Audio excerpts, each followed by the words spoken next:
Eloheinu melech haolam. Eloheinu melech haolam. Our God and God of the universe. Asher bachar banu. Asher bachar banu. Who has chosen us. Mikol ha'amim. Mikol ha'amim. All the peoples. V'natan lanu. V'natan And has given us et Torato. Et Torato. His Torah. Baruch atah Adonai.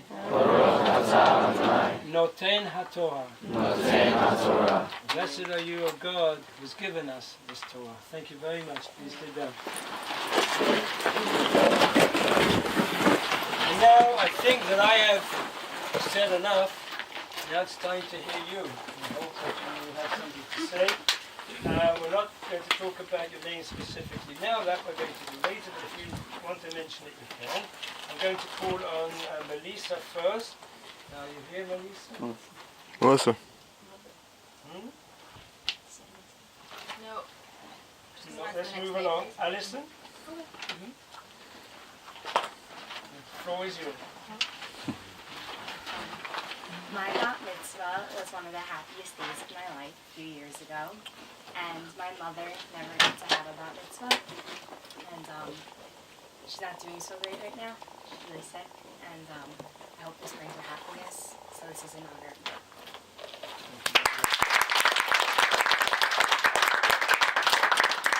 Mr. Jason. There's two. Jason who's becoming Yitzchak. Okay.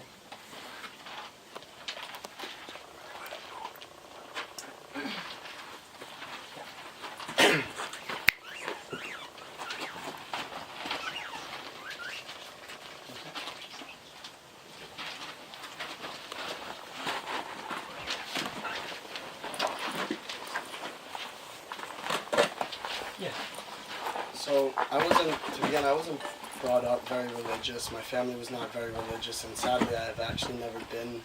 I've never had the pleasure of being bar mitzvahed before, so this will be my first time.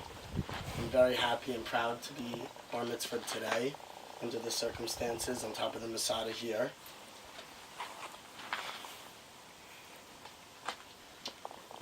To begin, I found out, I hadn't even known actually that I even had a Hebrew name up until a couple of days ago when I asked my mom. She had told me over the phone that it was Yisra. I had not understood or known the meaning of this, so I'd asked Rabbi G a couple of questions about this. And although I had been given this name at birth and hadn't known this, my friends had given me another name thinking that I had never had one, Simha. It seems quite ironic because they both share very similar meanings, although different at the same time. They both have to do with happiness, joy, pleasure, although with very similar meanings, they both mean something else. Yitzchak, to my understanding thus far, has to do with the pleasure and joy that we can acquire at the end of our life, after we've gained inner strength and conquered ourselves and our self-control. And on the other hand, Simcha has to do with the joy and happiness that we have in the present, today, here, that I can share with all of you. I can't believe that the names seem so meaningful to me now standing up here, because I really feel that they do truly represent who I am today and what I stand for. Abraham, the man that we had met in Sfat the other day, had said initially when we went up there that if the only purpose of creation is to experience infinite goodness for ourselves, for others, for everything in our lives, everything around us, what's going on? Why are we here? So I had thought, every person's a body and a soul. And although, according to this religion, I believe that our soul will continue to live on for a long time, our body will not. Eventually, we will be in a grave, a cemetery, with a tombstone, like Rabbi G had said last night. And laying in the desert, sitting there alone on a pile of rocks, just in complete darkness, looking up at the stars, just led me to really introspect on my life and think what difference I can make, what's going on with my life, and what will ultimately be written on my tombstone. It won't be the money I've made, or the girls I've met, or the materialistic objects I've acquired. It will be my name, my Jewish name, a Jewish star, and hopefully, God willingly, the contributions that I've made to society, my legacy that I will leave on for others.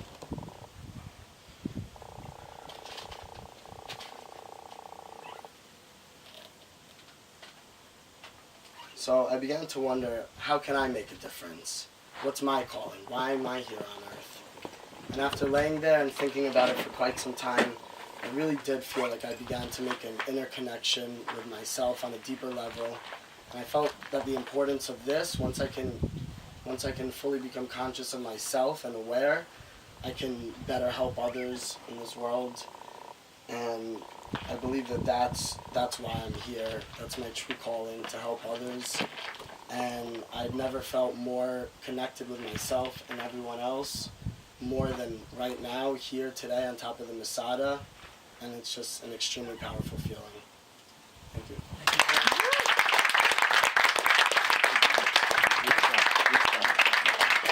Big deal. Jay.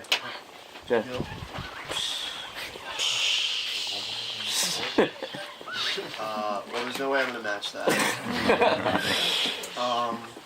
I've already had a bar mitzvah a couple of years ago. It was a fun time, but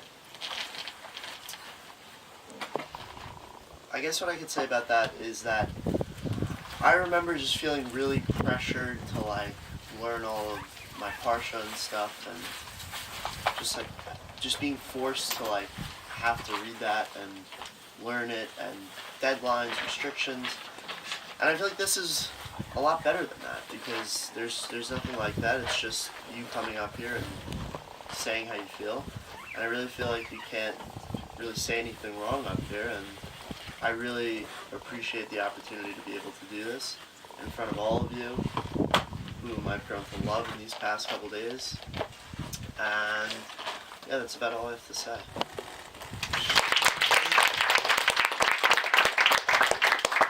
Calvin?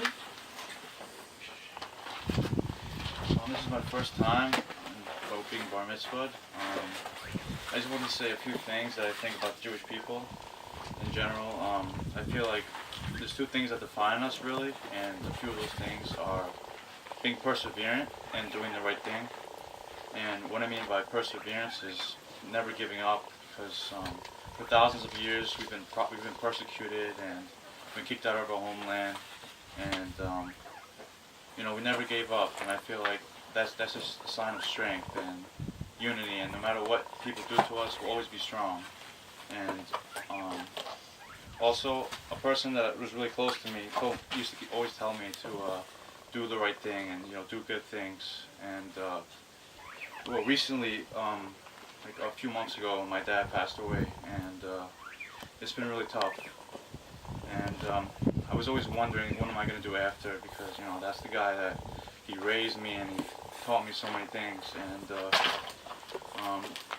what I believe to continue his legacy, what I'm going to do is continue to be a better person and to improve myself and to just do right things, because I think in nature that's what we're meant to do. The Jewish people, we've always done the right thing, and just keep striving for better. And I'm very proud to be here and thankful for all that's gone my way, because it truly made me a stronger person and made me understand life and all the small things that everybody takes for granted. And I just want to say thank you.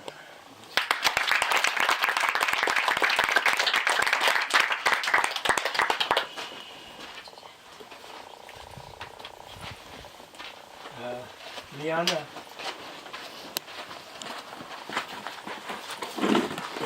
So basically, I went to Hebrew school for like all my life since I was 6, like 3 days a week, 2 hours, and after a full day of school, it's not what you want to do really. You look at it kind of like a chore, like it's not what you want to do. So finally, when I had my bar mitzvah, it was kind of like, finally, this is over. I can forget about it, and that's what everyone did. They stopped going to Hebrew school, they stopped going to synagogue. Now I only go to synagogue for like high holidays, so I kind of forgot where I came from, and I feel like coming back here made me remember like where I came from and the reason why I was there for so many years. So having this makes me appreciate it more.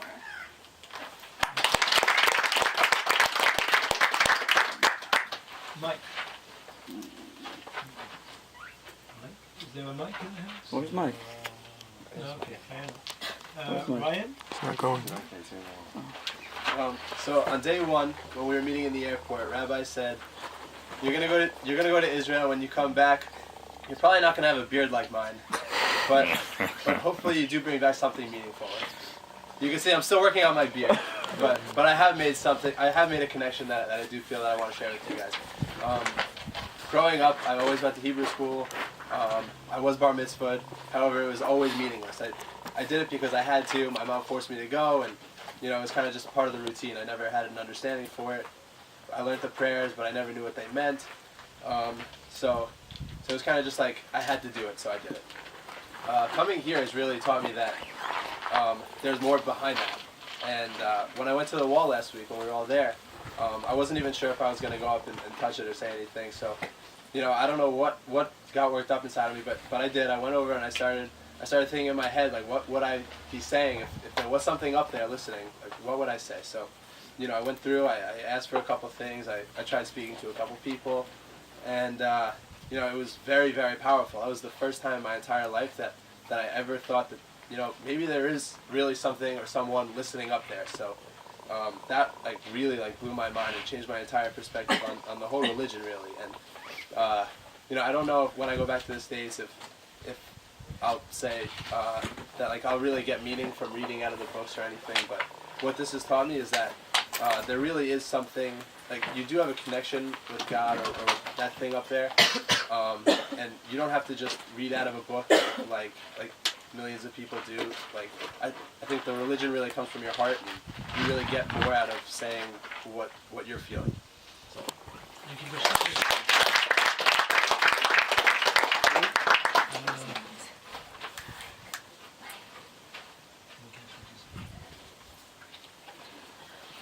David?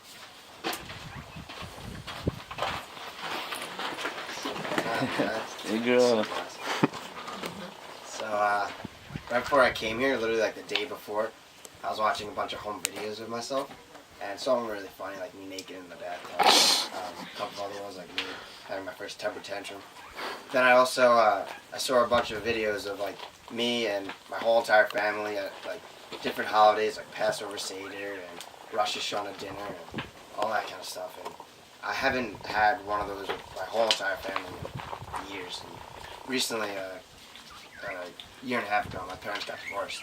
So, and before that, they weren't speaking very much. And it was really it was hard for them to actually come together and really sit down and have a really amazing holiday feast. So after coming here, actually for the first couple of days, I spoke to Rabbi about it. I realized that a great way for me to try to bring everyone back together and start this amazing family tradition of having Passover Seders together and Rosh Hashanah dinners and breaking the fast from Yom Kippur is to learn how to run these different types of dinners. So I'll learn how to recite all the prayers in the Passover Seder. I'll learn how to break the fast for Yom Kippur, and that'll be my contribution. And it's not going to be me going to temple every week or anything like that, but I feel like this little thing will really express how I feel as a Jew. Thank you.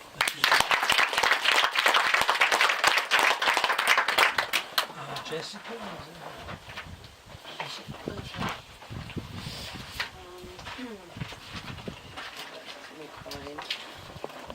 Unlike you guys, I didn't grow up, well, some of you did, some of you didn't, in a religious household. My mother's actually an adamant atheist.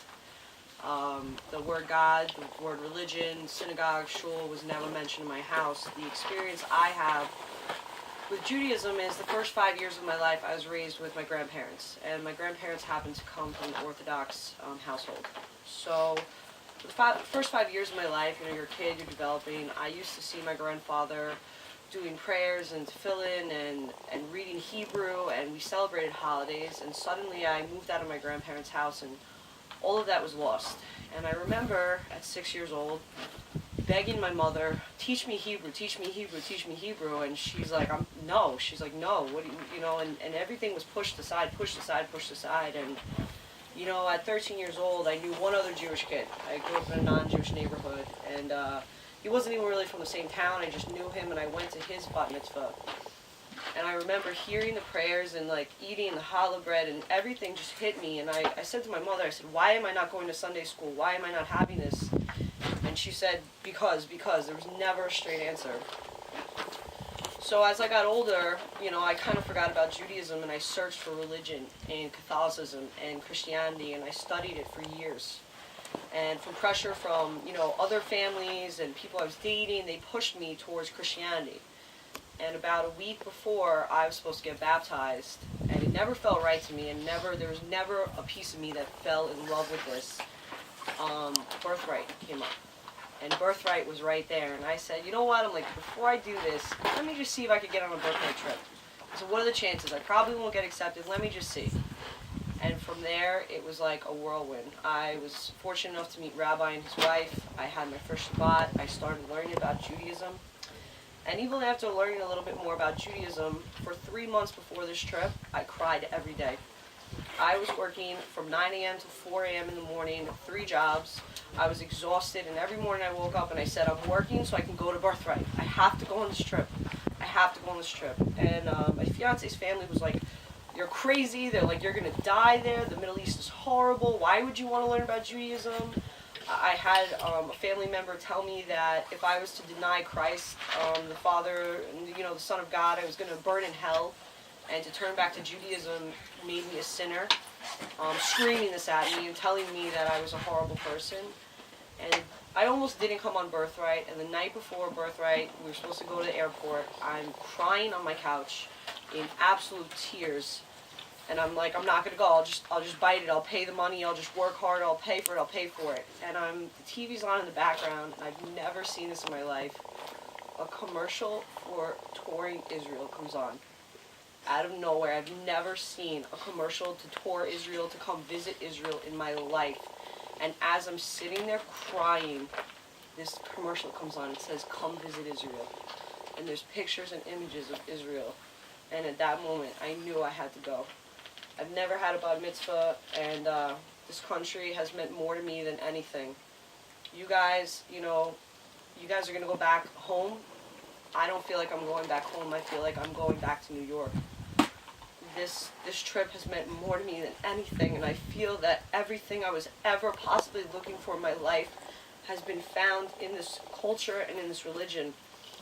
And past this point in my life, I don't know what I could possibly offer the Jewish people, but you know what? I'm going to find what it is, and I'm going to do my best to find other people like me that are struggling and that have been lost. And I'm only hoping that God will grant me the strength to meet these people and to bring them to salvation and find them where they have been and where they've been looking for, to the same point where I've been. So that's it.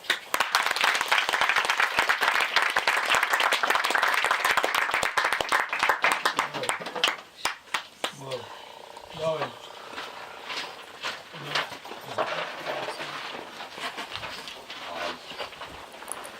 So yeah, my speech is not gonna be quite as much of a revelation as that. But I never wanted to get a bar mitzvah. I mean, I thought it was just all about memorization, getting a lot of money, basically just that. Because I mean, I talked to my friend. A lot of my friends got bar mitzvah. I knew a lot of Orthodox Jews growing up, and it just didn't seem like they were having any fun, like at all, like ever. Like it didn't seem like. So I never. Felt the need for it, I guess. And I'm not sure, I don't know, I decided to do it in the end, like I wasn't sure if I was going to do it now. And I want to do it because I feel like this trip means a lot to me. And basically all my life, and especially this last year, I just never felt very happy. And I'm not sure why that is.